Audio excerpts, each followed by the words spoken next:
house. So welcome back to Favorite Friday. For this week, we're going back to California. This case is kind of special because apparently our victim, sadly, was like a very famous actor from like in the 90s. He technically started like during his childhood, but eventually became an adult actor. And some of you may recognize him from at least one of the productions he was in.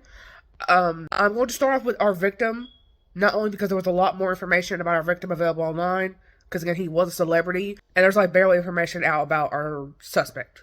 In fact, the picture that I even have of the suspect, I'm not even sure if that's her, but that's the picture people are saying is of her.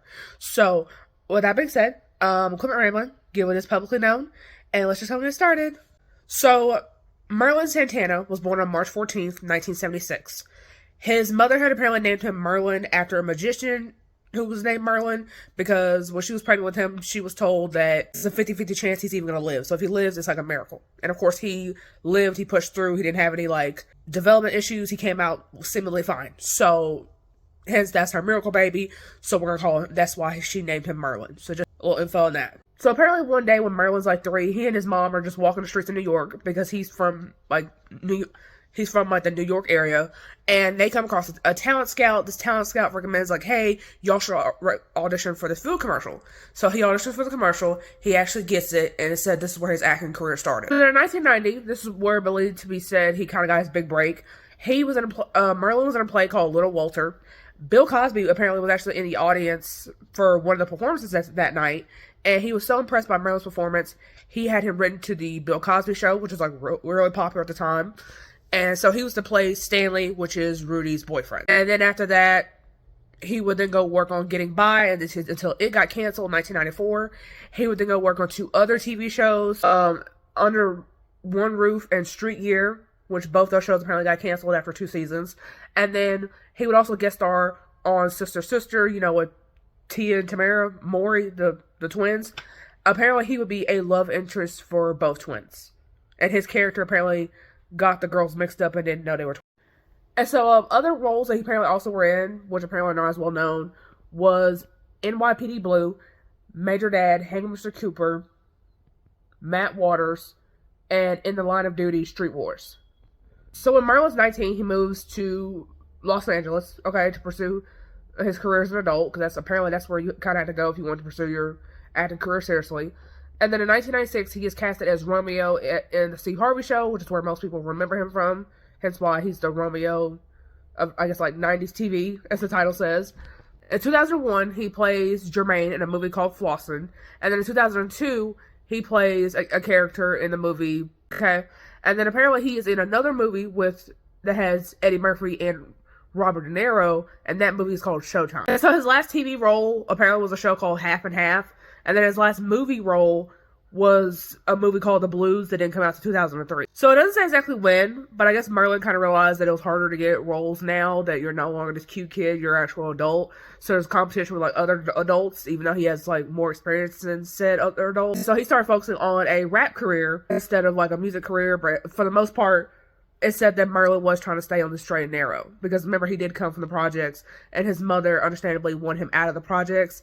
Hence, that's why she put him in acting in the first place, because it gave him a distraction, so he wasn't out on the street. On the fateful night of November 8th, 2002, Merlin apparently was hanging out with his best friend and also fellow actor Brandon Quentin Adams, who apparently was also a child actor. He is not as well known, and apparently after this night, he kind of quits acting and starts being an advocate for like gun violence, and you'll soon see why. And so happens in LA. And so the 2 of them are together at a friend's house. Doesn't say the friend's name, but they're at a friend's house, and Merlin apparently is recording music, because like I said, he was trying to pursue his rap career.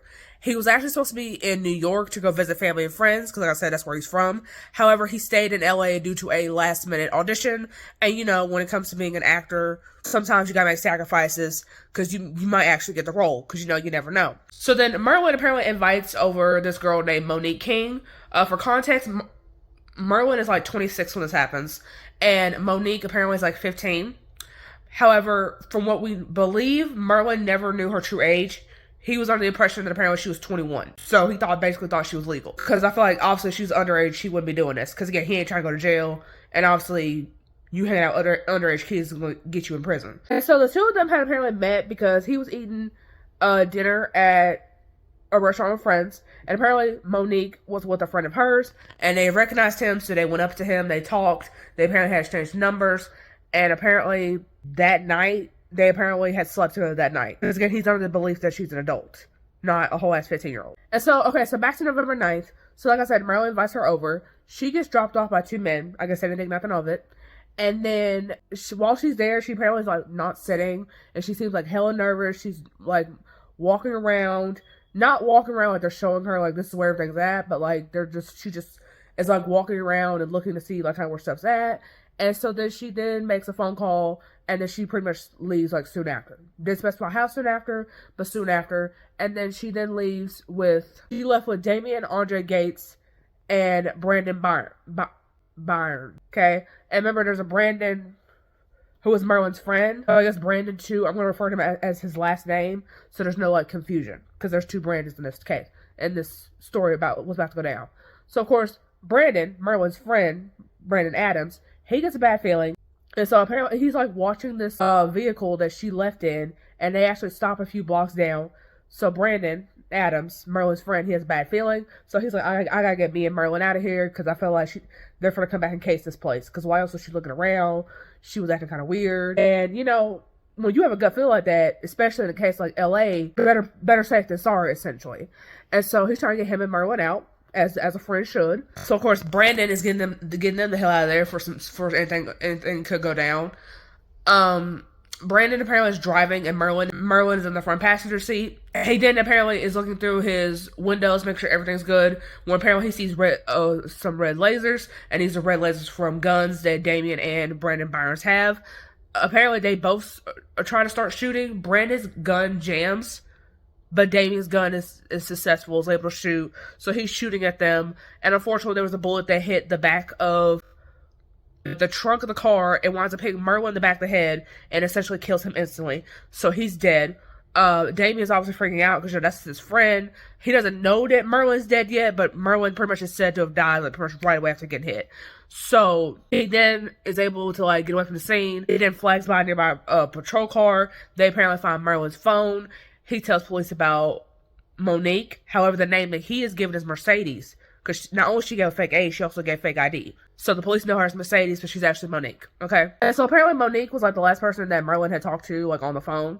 So they were able to find her number, and then police asked Brandon, like, hey, can you call Monique and try to see if we could lure her to a restaurant, make her seem like she's not involved, because police originally didn't even think, like, this 15-year-old girl could even be involved. And so she actually comes to the restaurant, and they bring her in. She admits that they had met again. Well, there was a second time they had met, and the second time they had met, apparently she wanted a relationship, and he was like, and he was honest with her. He was like, look, I'm on the road a lot, and you know, even though he has, apparently Merlin has like a whole ass daughter named Melanie, but that not much is said about her, so, okay, but basically, he's like, look, I'm still trying to pursue my career, I'm still young, I can't really be settling down, I'm constantly moving around, like, we're not at that stage yet. And so at least he's honest with her. He's not like playing her along, even though they'd already slept together at that point, allegedly by that point. And so she gets frustrated. So then she goes to Damien and Brian and basically says that she was raped. And it said that Damien and Brian were actually grown men themselves, and she was actually dating, I think, Damien at the time of the murder. So technically, even if she consented to them having sex, that's still statutory rape, because like y'all are grown, she's underage. So whether they knew her real age or not, I don't even know, but I assumed with that trial, they definitely found out her real age. And then, so that was in for a shot for them, but they didn't know. So then Brandon Byers, because his gun jammed, he only got 23 years. So he would have got less, but because somebody actually did die, that's why he got 23 years. And then Damien, he got 70 years because it was his gun, remember, that killed Merlin, because his gun was successful. And so apparently he's eligible for parole in 2020. And so Monique, because technically this whole thing would have happened had it not been for her. Unfortunately, California has a law where if you're a minor, you commit murder, even though you literally like the mastermind of the murder, as little Monique was in this case. She got 10 years. She got out at 25. And as far as we know, she's not in prison today, but she was released for that when she was 25. So she only served 10 years. So apparently Brandon was shot because it said that he had to learn how to rewalk after the shooting incident. and then became an advocate for gun violence. But in 2011, he apparently was awarded by Barack Obama, who was the president at the time, for his work. So this is not confirmed, but apparently in 2018, somebody apparently found like the Monique, because obviously there's more than one Monique King walking around, and apparently they found the Monique King that was responsible for Merlin's death, and apparently she as of 2018, assuming she's not dead or anything, apparently she is a prostitute in New York City, but she has HIV. Now, how the hell she got all the way to New York City? I guess it is possible, but it's questionable, because, again, it wasn't verified, but if that is true, I just thought that was, a lot of people says, that's her karma for getting Merlin killed, and so, if that is true, you can take it as what it is, but that's alleged, because, really only one source said that. And apparently, if you go to the California Department of Corrections, Brandon's name does not pop up, so it's possible he may have been released, because like I said, he was sentenced to like 23 years, and the trial was like in 2004, so he could have been released a couple years early. It's knowing how California is, it definitely is possible. And so something about Merlin, apparently he didn't get these awards, but apparently he was nominated for an NAACP award and an Alma award, which apparently the Alma award is like for him being Hispanic, because his mother was Dominican, and he was very proud of his Dominican heritage, because the last name Santana, apparently that's like from his mom's side, and he was like very proud of that. And then apparently he was also said that had he survived, he was supposed to play like Tupac in a biofilm. And so yeah, like I said, he could have been on the up and up, because to play Tupac, especially that early after he had died, because remember Tupac died in 96, and I don't know when exactly he was offered the role to play Tupac, but to be offered a role like that soon after somebody died, apparently back then and even now apparently it's considered a big deal. So with that being said, definitely your thoughts down below. If anybody happens to know where the hell Monique King is, definitely let us know, because apparently there was people that say they found actual Monique on TikTok, but it hasn't been verified. And apparently Monique, if she even still alive, she would be in her early 40s, apparently 44, 45, 46 area, because I don't know her birthday, but assuming she's 15 in 2002, yeah, you can do the math. You can kind of do math on that. And so, yeah, with that being said, that is the tragic case of the murder of Merlin Santana, basically a man who was murdered because of a lie. And so, if you have any similar cases to this, definitely let me know. I probably will be covering more celebrity cases if I can find them, because has to be a female killer. In the future, if there are any, cover 3 fatal females every week. Subscribe for more fatal females, and I'll see you guys in the next one. Bye. So if I play dead, will you regret everything that you did, that you said? I don't think you understand what you're doing, and my heart's black and blue from the bruising. I feel like when I'm with you I'm losing. I feel like you think that this amusing, sitting there gaslighting and confusing. Was it me? Is it me? Am I deluded? I'm the one who's always sorry, the conclusion, even though I offer all of the solutions. I wish you loved me like I love you, it's stupid. When I'm alone with you I never feel lucid. I wish I wasn't struck by Cupid. I wish when I first saw you I knew this. When I'm with you I feel so useless, I feel diluted, my heart's been wounded. Silhouettes of you are like a taunt, never really know just what you want. With you I don't ever feel calm, I can feel the sweat inside my palm. Play with me like cats and a string. You don't understand the pain it brings. You don't ever wanna give me wings. You don't ever wanna set me free. But if I lay down and I play dead and I stay dead, baby you'll get